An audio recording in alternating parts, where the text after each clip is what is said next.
All right, again, my name is Trevor Pavish. I work with a company called PMG, which is Physician Medical Group.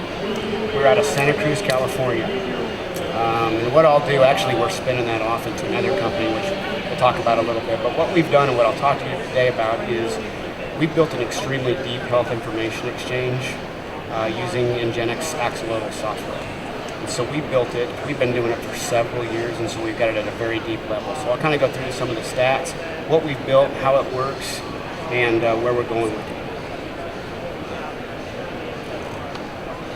it. So these are some pretty impressive slides as it relates to health information exchange, and this is one key to make them successful. We have a county population of 270,000 people in our county, and we have 95% of the patient index in that county is all registered under the HIE, which is a staggering number. Okay? I believe that results into,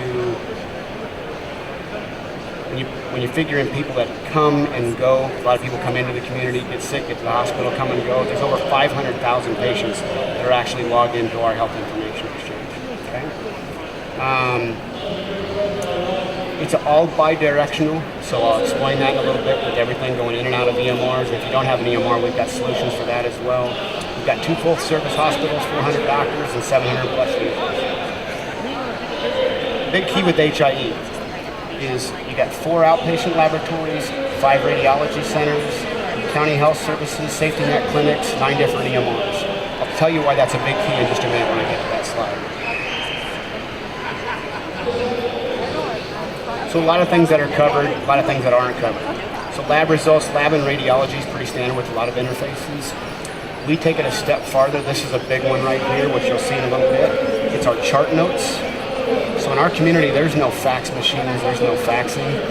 It's just simply, I need this to go to Dr. XYZ, and I'll show you how that does it. And it goes right through the exchange and goes right over to whichever doctor that it needs to go to. Okay? Hospital things too, discharge summaries, op reports, those sorts of things go right out of the hospital, right back into the EMR. You should see used in I'm Mary. It's nice to meet you. It's a pretty impressive page right here. So you can see we've had a 6 times increase in our traffic usage over the last 6 years. And this one's I think pretty amazing. 1,200,000 clinical documents are looked at in our exchange every month through all of our providers. 28,000 lab results, 1,600 pre-treatment authorizations. I mean, you can see some of the things that go on there.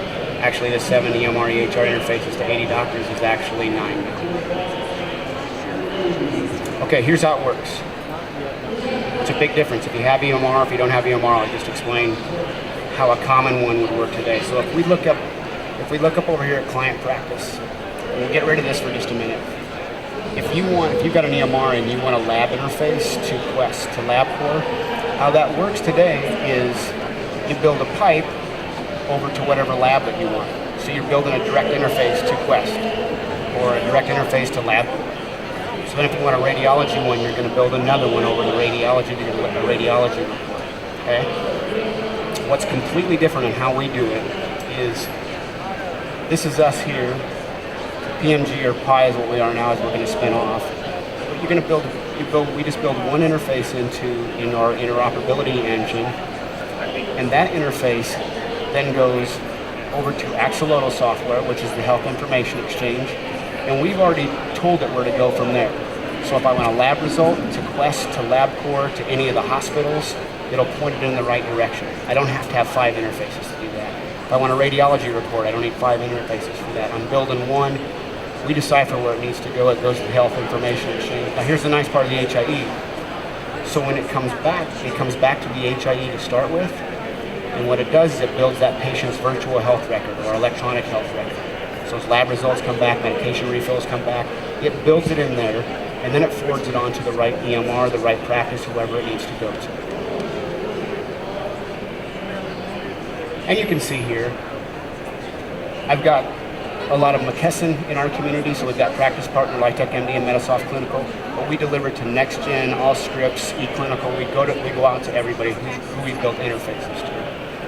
And what we're doing with this is we're taking that and we're spreading it around the country.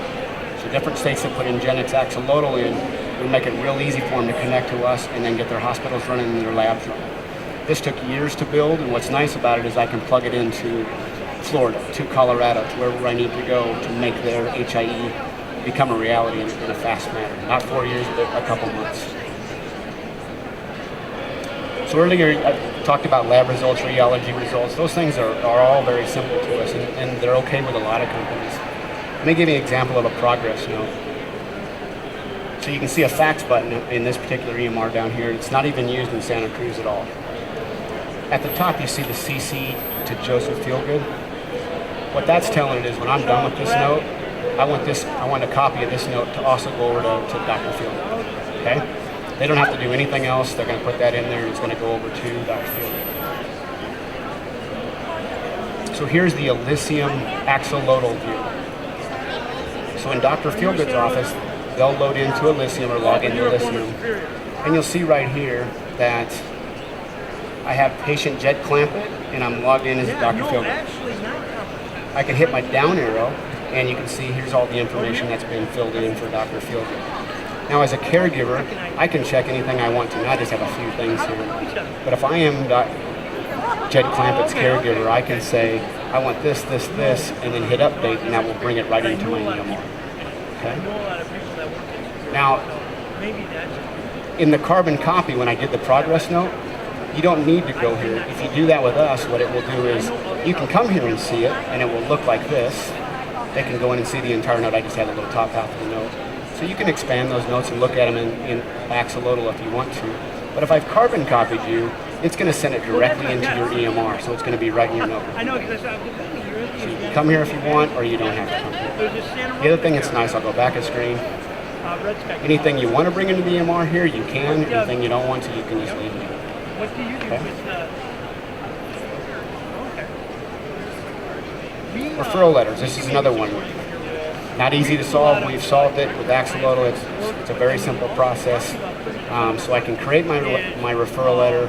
I can send it into the health information exchange, and it will go right over just like that note. Again, if I open it up in the exchange, I've got a referral letter from Sharon Caretaker that is for Jed Clampett. Okay, and so that referral letter will go over. They can either grab out of here, but if I've done it directly, it'll go directly into their EMR. And guess what, with the referral findings letter back, I can carbon copy Dr. Caretaker and say, here's my referral findings letter. It's going to come right back through. Not touch a fax, not touch anything, just open it and it's going to go back and make it. Again, you can open it in Axolotl, look at it in there if you want to, or you can dump it right into the, right into your EMR. The other thing that's nice is that virtual health record. Again, when they're going to multiple providers across the community, and they're getting different medications and different things like that, you can go here and there's that VHR that's being created and you can see all that information. And again, I want all of this into my EMR or I just want to view it. But it gets built everywhere that you want to go. The next piece is going to be a single patient log on. So if a patient's seeing 7 or 8 doctors, how about we give the patient the ability to log on in one particular spot in the exchange and then have access to everybody, because they're not going to be able to remember everybody's log on. With a patient. So that's the next thing that we're looking at. You may want myself or Diane might be in contact. And that's pretty much it. Pretty basic. If anybody has any questions about HIE, I'd be happy to answer it.